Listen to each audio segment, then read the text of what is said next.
Di dalam nama Tuhan Yesus, berkata-kata, Shalom semuanya, mari kita belajar apologetika untuk kemuliaan nama Tuhan Yesus, bukan diri sendiri. Saya bisa salah, Anda bisa salah, tapi firman Tuhan tidak mungkin salah. Nah, di video ini saya mau menanggapi pernyataan seorang pendeta yang besar ya.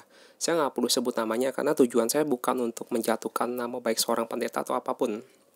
Nah, pendeta itu berkata gini, doktrin Trinitas itu adalah ajaran yang paling mendasar, paling basic. Jadi kalau orang Kristen tidak mengimani Trinitas, itu dianggapnya sesat. Dia memberikan ilustrasi begini, kalau sebuah bangunan, itu orang boleh bangun ajaran ada pintunya beda, kusennya beda, jendelanya beda, tetapi fondasi harus sama. Jadi bagi dia, kalau tidak Trinitas fondasinya, maka dianggapnya sesat. Nah, saya mau menanggapi gini ya. Atas dasar apa Bapak Pendeta tersebut membuat formulasi demikian? Karena yang saya tahu sebagai orang awam, mungkin saya juga bukan seorang orang yang bergelut di bidang teologi. Saya bukan orang yang lulusan sekolah teologi, bukan. Tapi saya cuma membaca Alkitab, mencari tahu kebenaran. Dan sebenarnya itu suatu hal yang simpel kok bisa kita temui kebenaran itu di dalam Alkitab. Apa kata Alkitab mengenai apa yang sesat dan tidak sesat? Sesat dan tidak sesat itu bukan dari ukuran manusia, tetapi kehendak Allah. Apa kehendak Tuhan? Jika seseorang melakukan apa yang bertentangan atas kehendak Tuhan, barulah bisa dikatakan sesat. Seperti kita bilang gini ya, Wahyu 2 ayat 20. Nah, tetapi aku mencela engkau karena engkau membiarkan wanita Izebel yang menyebut dirinya nabiah, mengajar dan menyesatkan hamba-hambaku, supaya berbuat zina dan makan persembahan-persembahan berhala. Jadi menurut kehendak Tuhan, makan makanan persembahan berhala itu adalah tidak boleh. Nah, yang mengajarkan makan makanan persembahan berhala itu namanya sesat. Nah, apakah Bapak Pendeta tadi yang bilang tidak sepaham dengan Trinitas sesat ketika ada yang mengajarkan boleh loh makan makanan persembahan berhala, nggak apa-apa asal sudah didoakan, sudah dikuduskan. Apakah Bapak Pendeta itu juga akan mengkomentari hal itu? Nah, kita paham ya di dalam Kristenan itu banyak denominasi yang berbeda-beda. Ibaratnya urus rumah masing-masing, tetapi karena tadi pendeta itu sudah menjadi hakim teologi bagi pandangan orang lain, maka saya berhak untuk menyampaikan pandangan saya sebagai orang biasa terhadap Alkitab yang saya yakini. Kalau yang saya tahu sesat dan tidak sesat itu adalah kehendak Tuhan. Maka kalau kita mau tahu supaya kita jangan sampai sesat, kita harus mencari kehendak Tuhan dulu. Dari mana kita bisa tahu kehendak Tuhan? Dari Alkitab. Contoh yang tadi, makanan-makanan persembahan berhala itu tidak boleh. Jadi tidak boleh makan makanan persembahan berhala. Dan yang mengajarkan itu namanya sesat. Itu menurut konteks Alkitab. Artinya mesti cari tahu dulu kehendak Tuhan. Nah, kita buka lagi ya. Matius 7 ayat 21 ya. Matius 7 ayat 21, bukan setiap orang yang berseru kepadaku Tuhan, Tuhan akan masuk ke dalam kerajaan sorga, melainkan dia yang melakukan kehendak Bapakku yang di sorga. Jadi firman Tuhan jelas ya. Bukan cuma sekedar saya percaya Yesus Tuhan, masuk ke dalam kerajaan sorga. Tidak. Yang Tuhan Yesus katakan adalah melakukan kehendak Bapakku, melakukan kehendak Tuhan. Kita harus mencari tahu dulu kehendak Tuhan apa di dalam Alkitab. Ya. Makanya standar sesat dan tidak sesat itu bukan atas dasar kata bapak-bapak teolog, bapak-bapak ahli-ahli pakar-pakar teologi. Saya nggak tahu ya. Yang saya tahu di Alkitab adalah kita mesti cari tahu dulu kehendak Tuhan. Apa kehendak Tuhan gitu. Pada ayat 22, pada hari terakhir banyak orang akan berseru kepadaku, Tuhan, Tuhan, bukankah kami bernubuat demi namamu, dan mengusir setan demi namamu, dan mengadakan banyak mukjizat demi namamu juga. Serem loh. Posisi apa? Pekerjaan apa yang bisa melakukan ini? Ini bisa dibilang para pemimpin agama loh, ya. Terus pada waktu itulah aku akan berterus terang kepada mereka dan berkata, aku tidak pernah mengenal kamu, nyala daripadaku, kamu sekalian pembuat kejahatan. Kenapa mereka berbuat kejahatan? Karena mereka tidak sesuai dengan kehendak Tuhan. Apa sih kehendak Tuhan di Alkitab? Kalau kita baca dengan jelas ya, Alkitab sangat jelas. Apalagi kalau kedatangan Yesus itu adalah Sang Mesias datang sebagai Raja. Datang sebagai Raja, dia punya pemerintahan di tengah-tengah umatnya. Mesias akan datang sebagai Raja di tengah-tengah umatnya. Artinya setelah manusia ditebus, manusia menjadi umat tebusan yang harus menjadikan Sang Mesias itu Raja. Gitu ya. Kita buka dulu ke Matius 6. Matius 6 ayat ke 9. Ya. Ayat 9, karena itu berdoalah demikian, Bapa kami yang di sorga, dikuduskanlah namamu, datanglah kerajaanmu, jadilah kehendakmu di bumi seperti di sorga. Jadi kehendak Tuhan adalah mendirikan kerajaannya di tengah-tengah umatnya. Mendirikan kerajaan Allah. Kita buka ke Matius 9 ayat 33. Tetapi carilah dahulu kerajaan Allah dan kebenarannya, maka semuanya itu akan ditambahkan kepadamu. Yang Tuhan kehendaki adalah kita mencari kerajaan Allah itu. Artinya apa? Kita harus menyadari ketika kita percaya Yesus itu belum tuntas. Kita harus menjadi bagian dari warga kerajaan Allah. Apa kerajaan Allah di bumi? Yaitu adalah gereja. Gereja yang sejati adalah kerajaan Allah di bumi, di mana Tuhan bertahta di dalam gerejanya melalui Roh Kudus. Itulah gereja yang sejati, yang Tuhan bertahta melalui Roh Kudus. Dan itu adalah kerajaan Allah di bumi.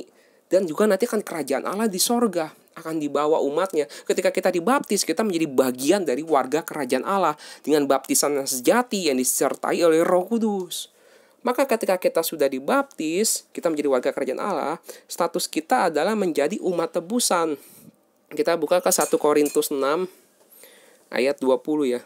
1 Korintus 6 ayat 20, sebab kamu telah dibeli dan harganya telah lunas dibayar. Karena itu muliakanlah Allah dengan tubuhmu. Jadi ketika manusia sudah ditebus, itu belum selesai. Manusia menjadi hamba.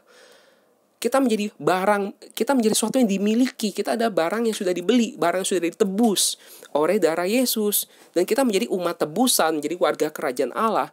Dan harus menjadikan Yesus sebagai Raja. Artinya belum selesai, bukan cuma sekedar, saya percaya Yesus, selamat pasti masuk surga gitu. Enggak, kita harus menjadikan Yesus sebagai Raja. Itu yang Alkitab sampaikan, melakukan kehendak Bapa, mendirikan kerajaan Allah di bumi. Kan, jangan diputar-putar dengan doktrin-doktrin yang bagaimana kita tahu doktrin itu, apakah doktrin itu bercampur filsafat atau benar-benar dari Alkitab. Kita harus uji dulu ya. Kita buka sebelum kita mesti tahu ya tentang kebenaran Alkitab, tentang kerajaan Allah. Maka kita harus buka sampai ke perjanjian lama. Kita buka ke 1 Samuel 8 ayat 6 ya. 1 Samuel 8 ayat 6, waktu mereka berkata, berikanlah kepada kami seorang raja untuk memerintah kami. Perkataan itu mengesalkan Samuel, maka berdoalah Samuel kepada Tuhan. Di sini ada satu peristiwa di mana umat Israel meminta seorang raja kepada Tuhan. Mereka pengen seorang raja, seorang manusia gitu. Saat itu belum ada raja gitu. Bangsa Israel hanya dipimpin oleh para hakim-hakim, oleh para nabi-nabi yang diutus oleh Tuhan. Belum ada benar-benar sosok seorang raja. Sedangkan kalau negeri-negeri lain, bangsa-bangsa lain punya raja, seorang manusia gitu. Akhirnya bangsa Israel juga pengen punya raja, seorang manusia. Padahal mereka sudah punya raja. Raja itu adalah Tuhan semesta alam gitu. Tapi mereka menolak itu. Mereka mencari raja lagi. Lalu ayat 7, Tuhan berfirman kepada Samuel, dengarkanlah perkataan bangsa itu dalam segala hal yang dikatakan mereka kepadamu. Sebab bukan engkau yang mereka tolak, tetapi akulah yang mereka tolak. Supaya jangan aku menjadi raja atas mereka. Ayat 8, tepat seperti yang dilakukan mereka kepadaku. Sejak hari aku menuntun mereka keluar dari Mesir sampai hari ini, yakni meninggalkan daku dan beribadah kepada Allah lain. Demikianlah juga dilakukan mereka kepadamu. Sebenarnya kisah ini mengharukan, sebenarnya sedih juga loh. Tuhan semesta alam, siapa sih manusia? Manusia itu hanya setitik di tengah bumi ini. Dan bumi ini hanya setitik dari jutaan galaksi. Setitik di antara miliaran bintang-bintang. Setitik di antara triliunan planet-planet. Siapa sih kita manusia di hadapan Tuhan? Tapi Tuhan semesta alam, sang pencipta alam semesta ini, datang ke tengah-tengah umatnya, terutama dalam case inilah kepada bangsa Israel saat itu, menuntun mereka keluar dari Mesir. Dengan tangannya yang perkasa, mereka dibawa keluar dari Mesir. Dengan perbuatan-perbuatan yang ajaib, mereka dituntun di padang gurun. 40 tahun mereka diberi makan mana yang turun dari sorga. Dan mereka selama 40 tahun itu dipelihara oleh Tuhan. Dan mereka bisa masuk ke dalam negeri yang mengalir susu dan madu, tanah Kanaan, menjadi milik mereka. Tapi ketika mereka sudah makmur, mereka menolak Tuhan semesta alam menjadi raja mereka. Mereka menjadi raja-raja seorang manusia. Padahal di sini kita bisa melihat ternyata Tuhan ingin menjadi raja di tengah-tengah umatnya. Tapi bangsa Israel menolaknya. Ya, jadi kita bisa paham ya, kenapa di perjanjian baru ngomong tentang kerajaan Allah gitu. Karena nanti Mesias ini akan datang sebagai akan mendirikan kerajaan Allah itu adalah kerajaan Allah, adalah kerajaan Mesias. Mesias itu adalah Allah yang datang dalam rupa manusia dan akan menjadi raja. Karena dulu pernah ditolak saat umat Israel ini. Dan dengan cara berikutnya Tuhan datang melalui keturunan Daud menjadi raja. Tapi sebelum situ kita buka dulu ke bagaimana akhirnya bangsa Israel diizinkan Tuhan memilih raja, yaitu Raja Saul. Tapi ternyata Raja Saul juga tidak taat. Awalnya Raja Saul tuh begitu rendah hati, begitu baik, tapi akhirnya dia pada akhir pemerintahannya dia tidak taat sama Tuhan. Kita buka ke 1 Samuel 13 ayat 13 ya. 1 Samuel 13 ayat 13. Kata Samuel kepada Saul. Saat itu Tuhan udah kasih perintah sama Saul harus begini, tapi ternyata si Saul tidak taat. Kata Samuel kepada Saul, perbuatanmu itu bodoh. Engkau tidak mengikuti perintah Tuhan Allahmu yang diperintahkannya kepadamu. Sebab sedianya Tuhan mengokohkan kerajaanmu atas orang Israel untuk selama-lamanya. Tetapi sekarang kerajaanmu tidak akan tetap. Tuhan telah memilih seorang yang berkenan di hatinya. Dan Tuhan telah menunjuk dia menjadi raja atas umatnya. Karena engkau tidak mengikuti apa yang diperintahkan Tuhan kepadamu. Ternyata Saul yang tadinya begitu rendah hati, tapi ketika dia sudah jadi raja, dia merasa ini dia rajanya, dia memegang kekuasaan gitu. Ketika Tuhan semesta alam kasih perintah sama si Saul, terus Saul nggak taat, dia pakai cara dia sendiri. Udah pakai cara suka-suka dia aja gitu. Dia melanggar perintah Tuhan. Ternyata bagi Tuhan ini adalah tidak menghormati Tuhan sebagai raja. Kalau menjadikan Tuhan raja harus menaati perintah-perintah Tuhan. Tapi ternyata si Saul ini tidak taat. Dia tidak taat terhadap Tuhan. Akhirnya Tuhan mengganti pemerintahan Raja Saul. Yaitu yang berikutnya kita tahu adalah Raja Daud. Nah, Raja Daud ini lebih spesial ya. Walaupun kita tahu ya, Daud mungkin punya kelemahan gitu ya. Tapi Daud pernah melakukan kesalahan dan Daud akhirnya dihukum Tuhan juga. Tapi ada satu spesial dari kisah Daud ya, yang terkenal. Salah satu kisah yang spesial adalah kita buka ke 2 Samuel 6 ayat 14 ya. 2 Samuel 6 ayat 14. Saat ini ketika tabut perjanjian yang melambangkan Tuhan ya, perjanjian lama ya, melambangkan kehadirat Tuhan di dalam tabut perjanjian itu yang harus digotong oleh para imam-imam yang dikuduskan. Saat itu ketika tabut dibawa masuk ke Yerusalem ini, Daud itu dia menari-nari di hadapan tabut itu. Seperti menggambarkan dia menari-menari di hadapan Tuhan. Dia menari-nari bagaikan budak. Di hadapan siapa? Di hadapan sang raja. dan rajanya itu adalah Tuhan semesta alam. Kita lihat ya, 2 Samuel 6 ayat 14. Dan Daud menari-nari di hadapan Tuhan dengan sekuat tenaga. Ia berbaju efod dan dari kain lenan. Daud ayat 15, Daud dan seluruh orang Israel mengangkut tabut Tuhan itu dengan diiringi sorak dan bunyi sangkakala. Ketika tabut Tuhan itu masuk ke kota Daud, maka Mikal, anak perempuan Saul, menjenguk dari jendela lalu melihat Raja Daud meloncat-loncat serta menari-nari di hadapan Tuhan. Sebab itu ia memandang rendah dalam hatinya. Sorry ya, itu bukan Yerusalem tapi masuk ke dalam kota Daud.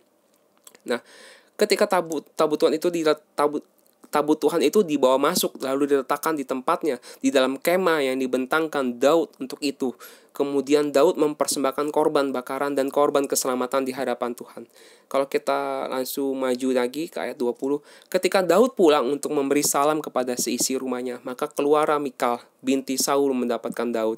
Katanya, betapa raja orang Israel yang menelanjangi dirinya pada hari ini di depan mata budak-budak perempuan para hambanya, merasa dirinya terhormat pada hari ini, seperti orang hina yang dengan tidak malu-malu menelanjangi dirinya.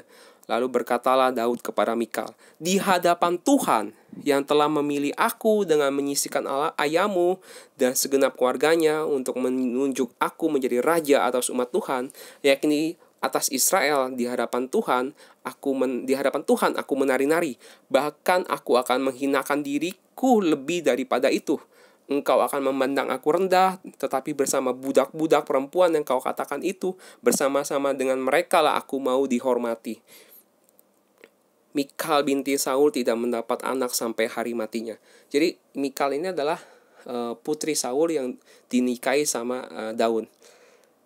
Mikal memandang rendah terhadap terhadap Daud. Dilihatnya Daud itu kok menari-nari seperti bagaikan budak gitu ya. Padahal dia seorang raja gitu, kesana tidak terhormat. Tetapi bagi Daud, sosok yang dia sambut ini, ya, Tuhan semesta alam itu lebih tinggi dari dia. Itu adalah rajanya. Meskipun Daud adalah raja yang saat itu ditunjuk Tuhan menjadi raja Israel, tapi bagi Daud, Tuhan semesta alam itu adalah rajanya dia, Tuhannya dia.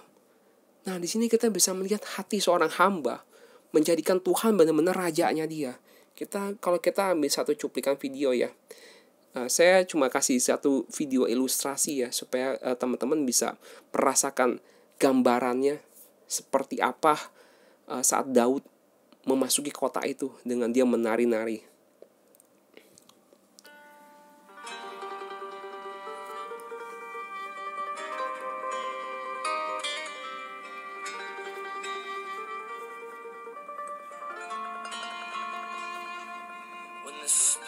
Of the Lord comes upon my heart, I will dance like David danced. When the Spirit of the Lord comes upon my heart, I will dance like David danced. I will dance, I will dance, I will dance like David danced. I will dance, I will dance, I will dance like David danced.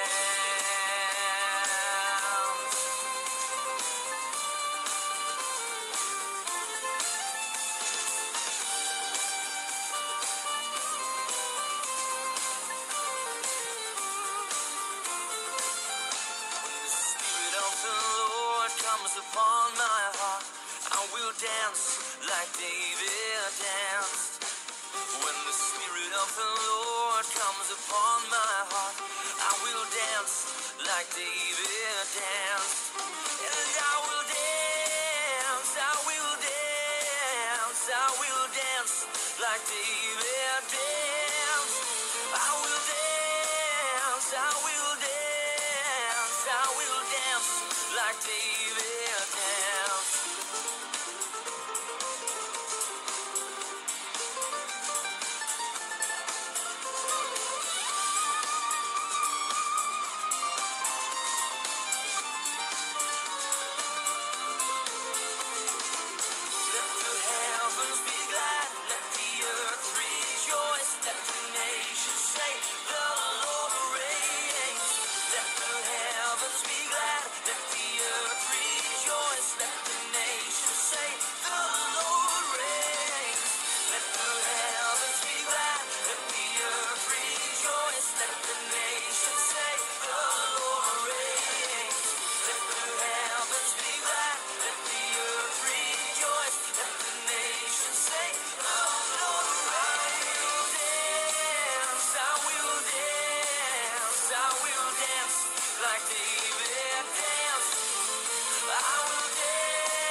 videonya sebenarnya mungkin tidak menggambarkan seluruh kejadian peristiwa. Itu kan hanya sebuah video ilustrasi ya. Mungkin tidak bisa menggambarkan peristiwa itu, tapi di situ di Alkitab dikatakan Daud menari-nari sekuat tenaga dia. Tadi kan cuma secuplik doang ya. Tapi kalau kita bisa merasakan maksudnya lebih panjang perjalanan yang dilakukan oleh Daud. Dan dia memakai pakaian baju efod dan kain lenan itu ya.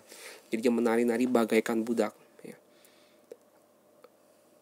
Itu suatu hal yang mendalam loh. Tapi saya baca satu komen juga ya, dia bilang, bisa kita bayangkan nggak, maksudnya seorang raja ya yang begitu cinta akan hadirat Tuhan ya, dia nggak peduli lagi di hadapan orang mau menghakimi dia apa, dianggap dia itu kayak orang gila lah, dianggap orang kurang waras atau apa, atau ini merendahkan diri, seorang raja kok nari-nari kayak begitu gitu, nggak peduli gitu apa kata orang kayak apa gitu, nggak peduli. Dia cuma tahu itu adalah di belakang dia itu sosok yang dia sambut itu adalah raja di atas segala raja, Tuhan di atas segala Tuhan, yang dia tahu itu gitu. Jadi sekarang ya kita nggak usah peduli apa kata orang, kamu sesat, nggak sesuai sama doktrin bapak-bapak gereja gini, nggak peduli. Saya jujur, saya nggak peduli.